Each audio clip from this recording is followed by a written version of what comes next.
की बात करते हैं। मैं आपको एक वाकया सुनाता हूं।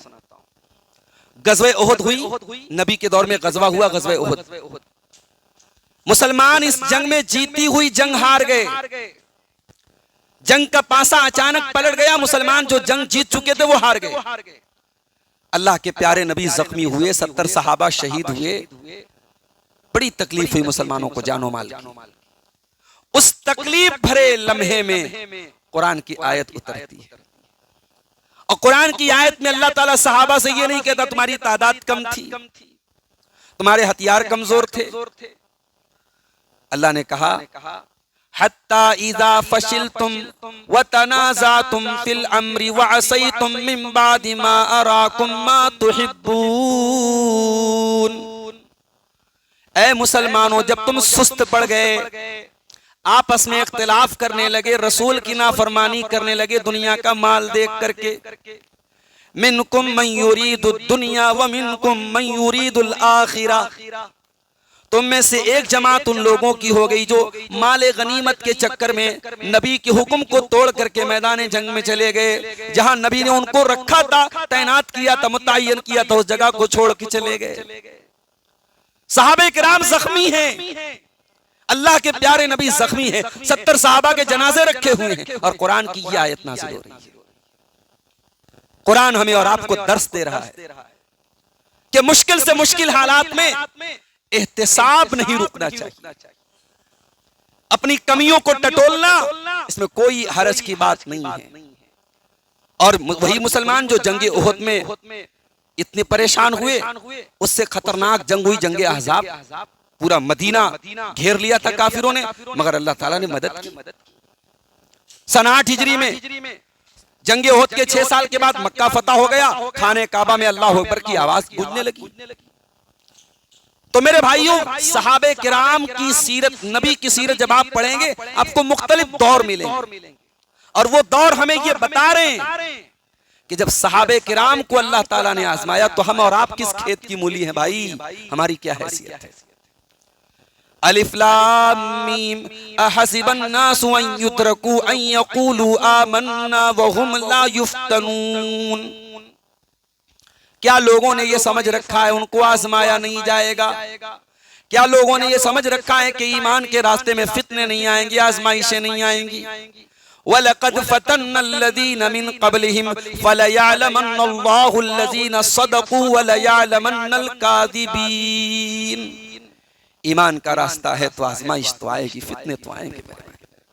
और क़यामत जैसे जैसे करीब आएगी, ये फितने बढ़ते चले जाएंगे। अल्लाह के प्यारे नबी सल्लल्लाहु अलैहि वसल्लम फरमाते हैं, बादिरु बिल आमालि फितनन, ऐ मेरे सहाबा, ऐ मुसलमानों, ऐ मेरी उम्मत के लोगों, अमल में जल्दी करो, इससे पहले कि फितनों का दौर आ जाए।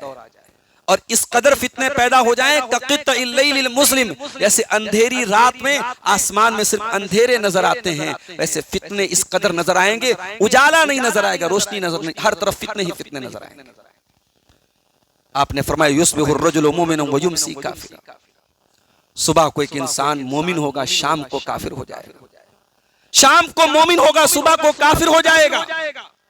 अपने ईमान को 12 घंटे बचाना मुश्किल हो जाएगा। क्यों?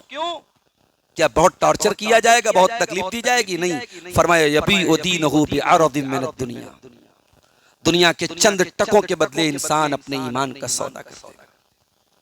हम उस दौर में जिंदगी गुजार रहे हैं मेरे भाई। हमारे कारोबार कैसे, हमारे मामलात कैसे? हमारा इस्लाम शुरू होता है मस्जिद के गेट के अंदर। मस्जिद के गेट के बाहर हम अपनी मर्जी के मालिक हैं। हमारा शादी ब्याह, अभी सिद्धार्थ नगर में एक शादी हुई, बड़ा वीडियो वायरल हुआ, मुसलमान की शादी है, 20 लाख रुपए के नोट हवा में लहरा दिए। मुसलमानों की शादियों में कौन से रस्म और रिवाज, कौन से वो काम नहीं हो रहे हैं जो गैर करते थे? मेरे भाई, हमारे और उनके बीच में फर्क क्या है? वज़ा में तुम हो नसारा तो तमद्दुन में हुनूद, ये मुसलमान है जिन्हें देख के शर्माएंगे। हमारा इस्लाम शुरू होता है मस्जिद के गेट के अंदर। ये फर्क है हमारे और सहाबे किराम। उनका इस्लाम मस्जिद के अंदर भी था, मैदान जंग में भी था, बाजार में भी था, लेन देन में भी था, मामलात में भी था। वो एक अच्छे शौहर भी थे, वो एक अच्छे भाई भी थे, वो एक अच्छे पड़ोसी भी थे, वो एक अच्छे इंसान भी थे, वो एक अच्छे ताजिर भी थे, वो एक अच्छे मजदूर भी थे। उनको जो ड्यूटी मिली, जो जर्रा जहां है वही आफताब है, उनको जो नबी ने काम सौंपा, उन्होंने समाज में जो रोल प्ले किया, उन्होंने मुसलमान का रोल प्ले किया। हम और आप दूसरों के बारे में शिकवा करते हैं। हमें मौका मिलता है अपनों के साथ हम जुल्म करने में कोई कोताही नहीं करते। हमें दुनिया की अदालतों से शिकवा है कि साहब हमारे साथ नाइंसाफी हो रही है। हमने कब इंसाफ किया अपनों के साथ? भाई को मौका मिला भाई के साथ नाइंसाफी किया, बेटे को मौका मिला बाप के साथ नाइंसाफी किया, बाप को मौका मिला बेटे के साथ नाइंसाफी किया। इंसाफ का गला तो सबसे पहले हम घोटते हैं।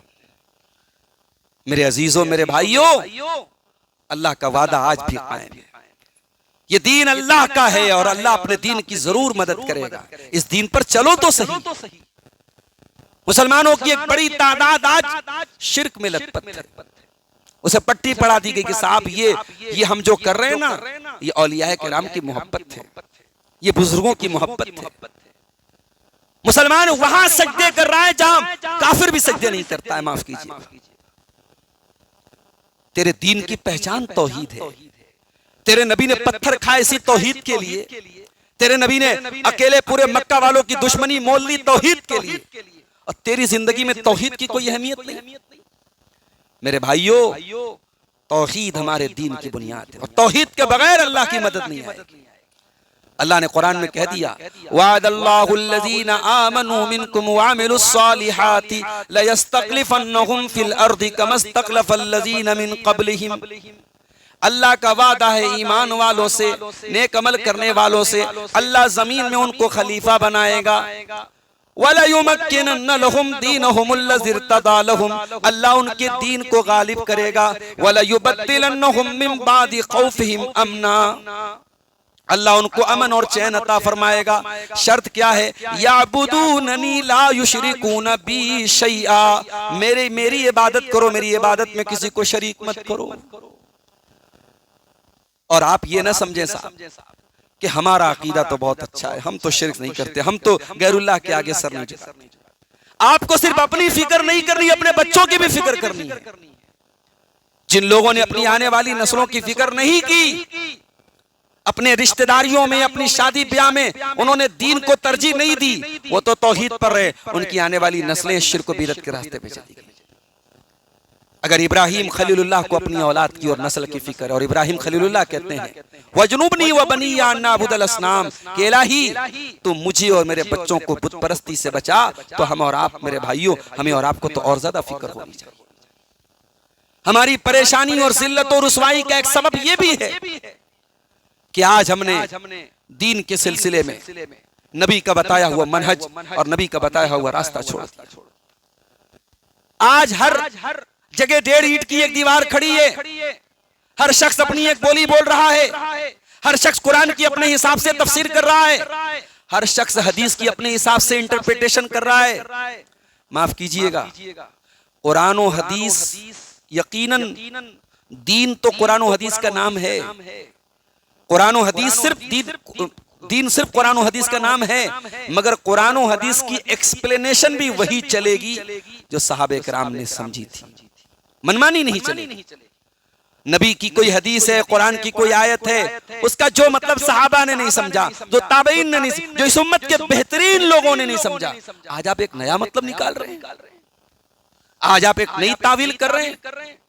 आप नऊज़ुबिल्लाह कुरान करीम को मॉडर्नाइजेशन कर रहे हैं, कुरान करीम का हदीस का मॉडर्नाइजेशन कर रहे हैं।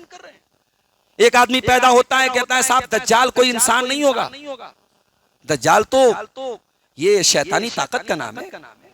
हदीस में आता है दज्जाल के माथे पर काफिर लिखा होगा, कहते हैं काफिर से मुराद अमेरिका और फ्रांस है।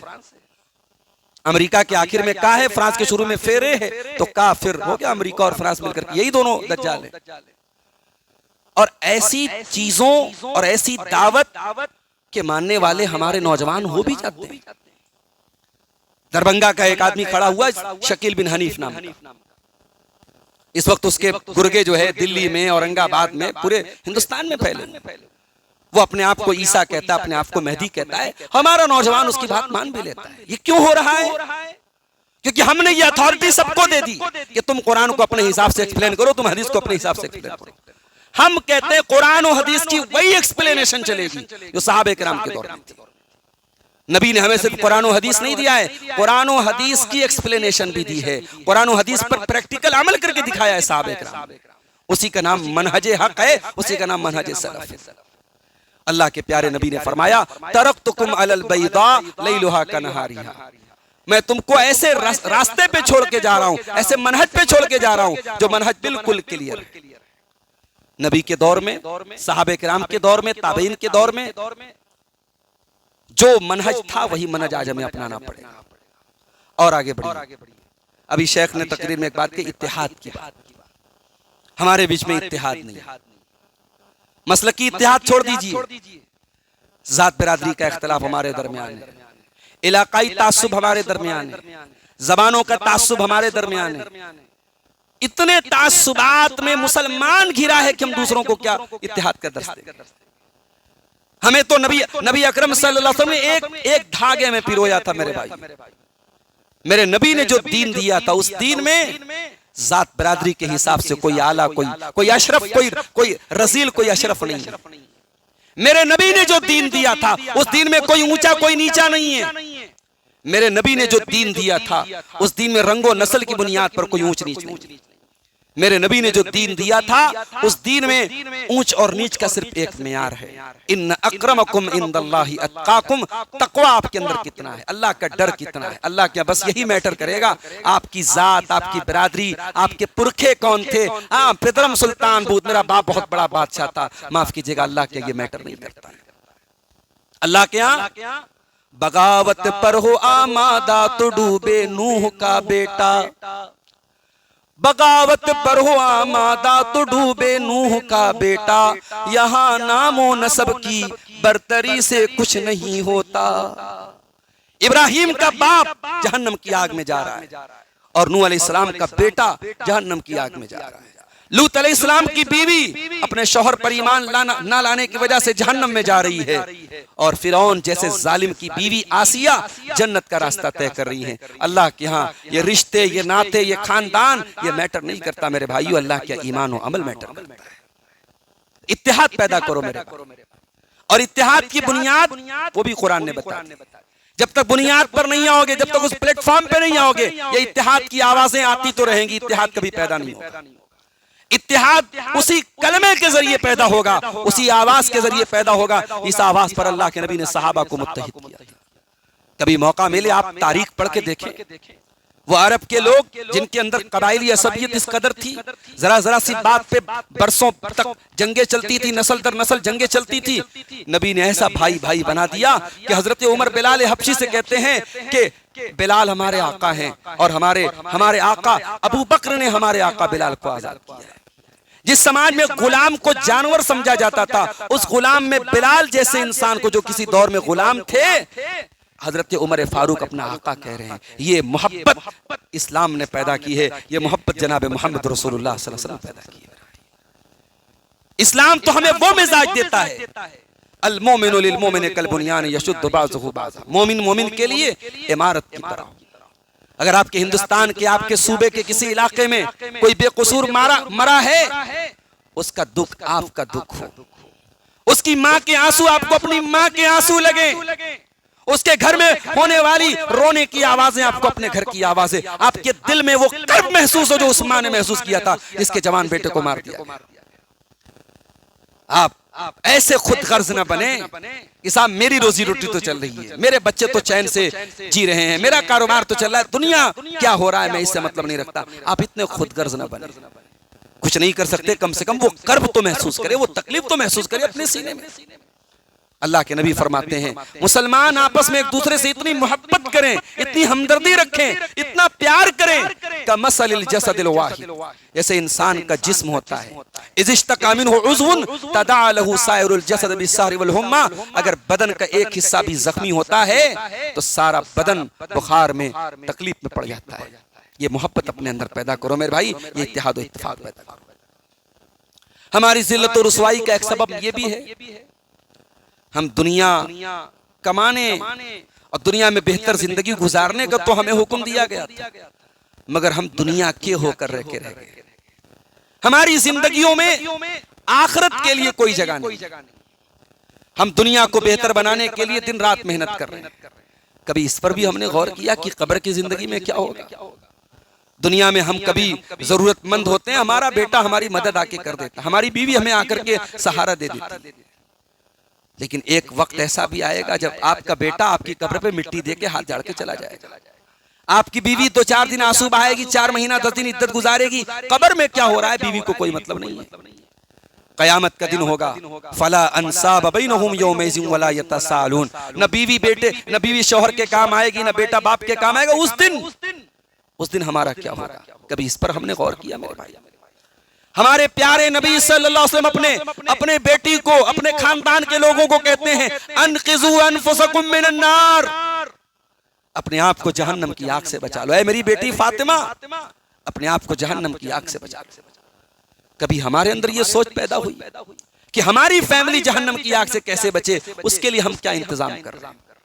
फैमिली के साथ अच्छे मोमेंट तो हम सब गुजारते हैं, खाते हैं, घूमते हैं, फिरते हैं, तफरीह करते हैं।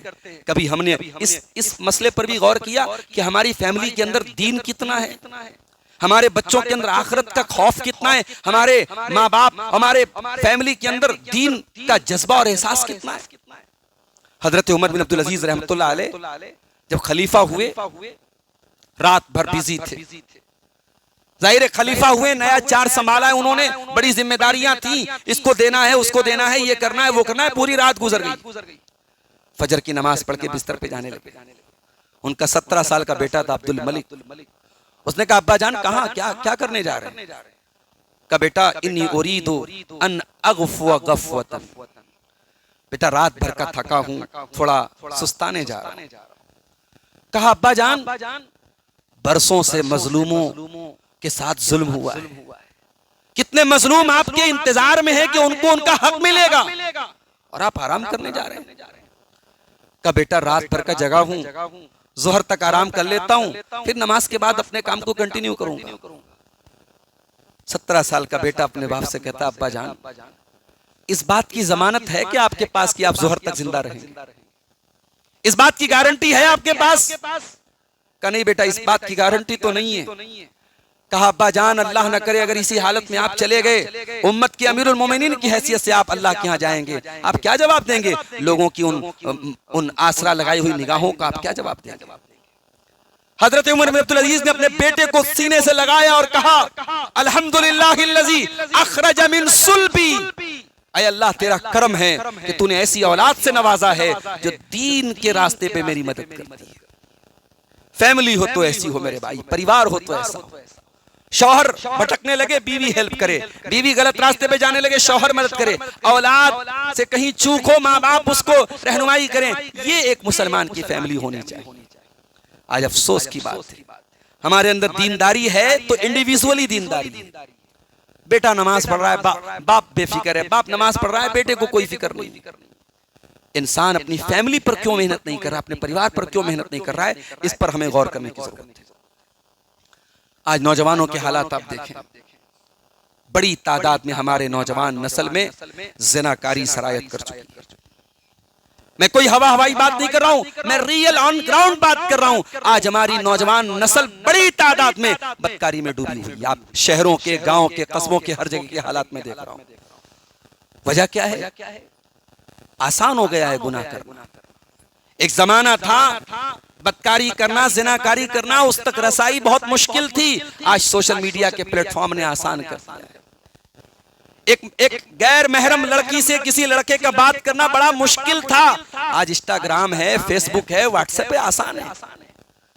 ये सोशल मीडिया ने आज जिनाकारी को परोस कर रख दिया है मेरे भाई।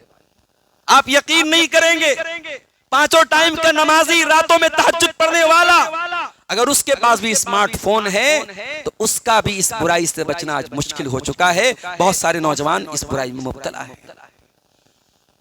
मेरे प्यारे साथी, एक ऐसे दौर में जहां जिनाकारी और बदकारी इतनी आम होती चली जा रही है, और ये कोई सहाबा का दौर भी नहीं है कि जहां जिनाकारी पर 100 कोड़े मारे जाएं कुंवारे को और शादीशुदा को पत्थरों से मार के खत्म कर दिया जाए, जहां औरतें पर्दे में निकल, यहाँ तो बेपर्दगी है, बेहयाई है, कोई इस्लामी कोई ऐसी कानून और सजा भी नहीं है। एक ऐसे दौर में कैसे हमारा नौजवान बचेगा? दो चीजें उसको बचा सकती, एक तो अल्लाह का डर। जब तक आप अपनी नौजवान नस्ल के दिल में अल्लाह का डर नहीं डालेंगे, अल्लाह का ऐसा डर जो ऑटोमेटिक उसको ये एहसास दिलाए कि हाँ ये गलत है, एक ऐसी तरबियत आप अपनी बच्चियों की करें, एक ऐसी तरबियत अपने बेटे की करें कि आपका बेटा जब गुनाह का मौका मिले तो उसे अपने बाप की तरबियत याद आए। हजरत यूसुफ अलैहिस्सलाम जब उस औरत के घर में जहां वो रहते थे, जब उस औरत ने उनके ऊपर डोरे डाले थे, फंसाने की कोशिश की थी, तो हजरत यूसुफ अलैहिस्सलाम ने कहा था माज़ अल्लाह, अल्लाह की पनाह। औरत ने उनके ऊपर पूरी प्लानिंग की थी, सारे दरवाजे बंद कर दिए, और जवान थे यूसुफ अलैहिस्सलाम, खूबसूरत थे, औरत भी बहुत खूबसूरत थी, वो बुला रही है, गुनाह की दावत दे रही है। हजरत यूसुफ अलैहिस्सलाम कहते हैं अल्लाह की पनाह, मैं ये काम नहीं कर सकता। आगे अल्लाह कहता है वलक़द हम्मत बिही व हम्म बिहा लौला अर्रा बुरहान रब्बी, कि उस औरत ने तो यूसुफ के साथ गलत काम का पक्का इरादा कर ही लिया था, और यूसुफ भी कर लेते अगर अपने रब की दलील न देख लेते। इस आयत पर उलमा के अलग अलग अक़वाल हैं, मुफस्सिरीन के अलग अलग अक़वाल हैं। उसमें एक कौल ये भी है कि हजरत यूसुफ अलैहिस्सलाम को अपने बाप की जो तरबियत है, बाप की जो बातें हैं, वो बातें याद आ जाती थी। नहीं, मेरे बाप याकूब अलैहिस्सलाम, उनके बाप पैगंबर थे, बाप की तरबियत उस मौके पर काम आ रही थी। बाप ने समझाया था कि बेटा जिंदगी में कभी ऐसा मौका है तो ऐसा कोई काम मत करना। ये तरबियत आज कहाँ हो रही है मेरे भाई? हमारे बच्चे तो मोबाइलों से पल रहे हैं। माफ कीजिएगा, मैं कभी कभी कहता हूं, बड़ी कड़वी बात है कि आज हम जिंदगी में पैसा कमाने की दौड़ में इतने आगे निकल गए कि अपनी फैमिली के लिए हमारे पास टाइम नहीं। हमारे बच्चे यतीम पल रहे हैं। अपने बच्चों को यतीम पलने मत दो मेरे भाई। 4 पैसे कम कमा लो, अपने बच्चों को बाप का प्यार दो, अपने बच्चों को माँ का प्यार दो। ये 5-5, 6-6 साल के बच्चे माएं उनको मोबाइल के सहारे पाल रही हैं। बाप दिन भर कारोबार कर रहा है, रात में आया, बेटे सो रहे हैं, सुबह उठा तो बेटे स्कूल जा चुके। कौन सी तरबियत हो रही है मेरे भाई? 24 घंटे में 1 घंटा तो ऐसा हो जो बाप अपने बेटे को देता हो। कहते हैं कि जिंदा लोगों की तारीफ नहीं करनी चाहिए, लेकिन चूंकि बात आई है तो मैं एक बात बयान करना चाहता हूँ। एक बड़े मारूफ हमारी जमात के दाई हैं, आलिम हैं, शेख अबू ज़ैद ज़मीर साहब हफ़िज़हुल्लाह, पूना के रहने वाले हैं। एक बताओ, उनके घर पे मैं गया तो ये मसला भी ज़ेरे बहस आया कि एक दाई की जिंदगी में, एक खतीब की जिंदगी में जो सफर करता हो, ट्रैवलिंग करता हो, तो वो अपने बच्चों की तरबियत को कैसे मैनेज करता है। तो शेख ने एक बात बताई कि मैं जब घर पे रहता हूं तो मेरा एक मामूल है कि मैं बच्चों के साथ रहता हूं, और मेरे घर में बच्चों को मोबाइल अलाउड नहीं है। बच्चों को मोबाइल अलाउड नहीं। ये एक शान होनी चाहिए मुसलमान के घर। अरबी का एक शायर कहता है लैसल यतीम मन इंतहा अबवाहु मिन हम्मिल हयाती व खल्लफाहु ज़लीला। यतीम वो नहीं है जिसके माँ बाप उसे दुनिया से छोड़ के चले गए। इन्नल यतीम हुवल्लज़ी तल्क़ा लहू उम्मन तखल्लत औ अब मशगूला। अरे यतीम तो वो बच्चा है जिसकी माँ के पास उसके लिए टाइम ना हो, जिसके बाप के पास उसके लिए फुर्सत।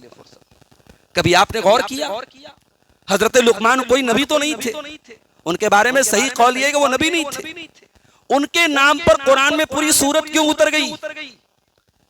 क्योंकि हजरत लुकमान ने अपने बेटे को बिठा करके कुछ नसीहतें की थी, और एक बाप का अपने बेटे को बिठा करके ये नसीहतें करना अल्लाह को इतना भा गया कि अल्लाह ने कुरान में सूरह लुकमान उतारी और कहा वलक़द आतैना लुकमानल हिकमता, कि मैंने अपने बंदे लुकमान को बड़ी हिकमतों से नवाजा था, बड़ी हिकमत वाला था मेरा बंदा लुकमान। और उसकी हिकमत की एक दलील ये थी, इज़ क़ाला, कैसे हुआ है, जब लुकमान अपने बेटे से कह रहे थे वहुवा यईज़ुहु या बुनय्या ला तुशरिक बिल्लाह व इज़ क़ाला लुकमान लिब्निही वहुवा यईज़ुहु। याद करो जब लुकमान अपने बेटे से कह रहे थे, नसीहत कर रहे थे और कह रहे थे ला तुशरिक बिल्लाह, मेरे बच्चे तू अल्लाह के साथ शिरक मत करना।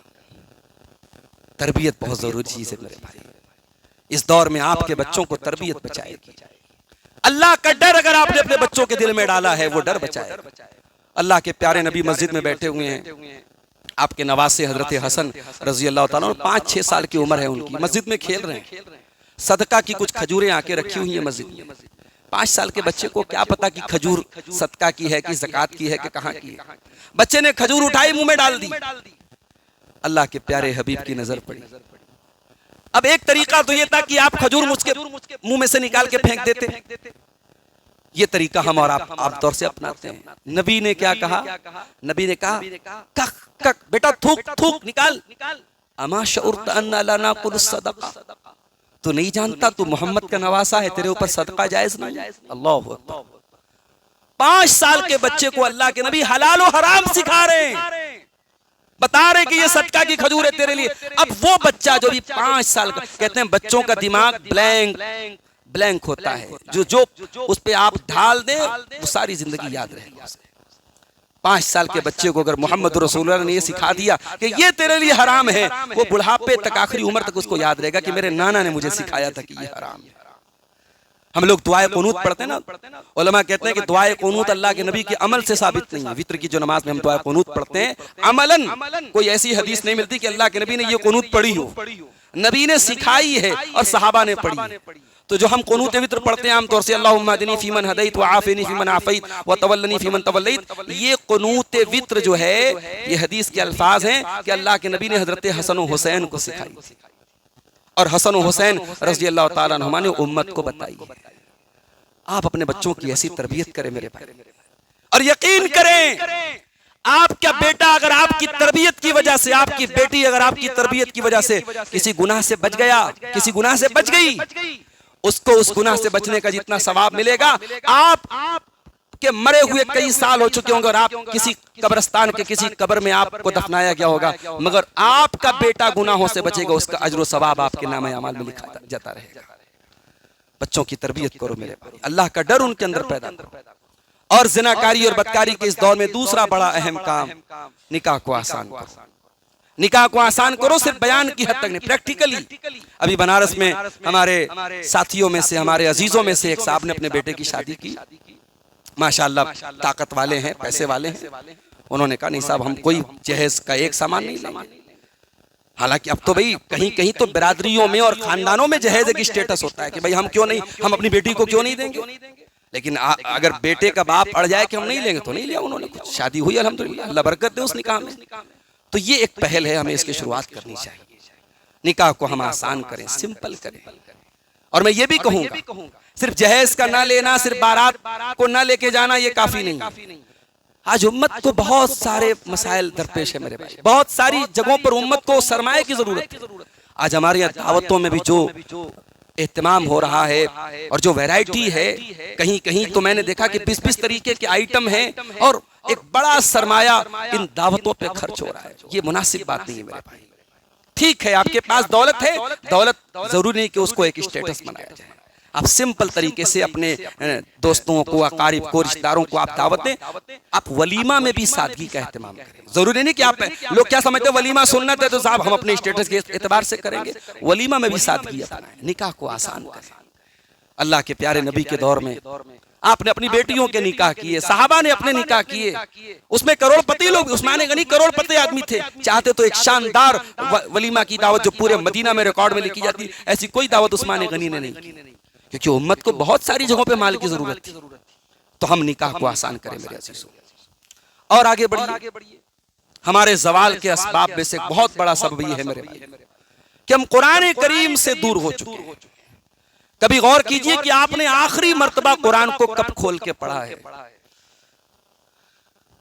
शायर कहता है वो जमाने में मुअज़्ज़ज़ थे मुसलमान होकर और हम खार हुए तारीके कुरान होकर। कुरान को हमने छोड़ दिया और कयामत के दिन अल्लाह के रसूल सल्लल्लाहु अलैहि वसल्लम अल्लाह की बारगाह में शिकायत करेंगे। वक़ाल रसूल या रब्बि इन्न कौमी इत्तख़ज़ू हाज़ल कुरान महजूरा। रसूल कहेंगे कि अल्लाह मेरी कौम ने कुरान को छोड़ रखा।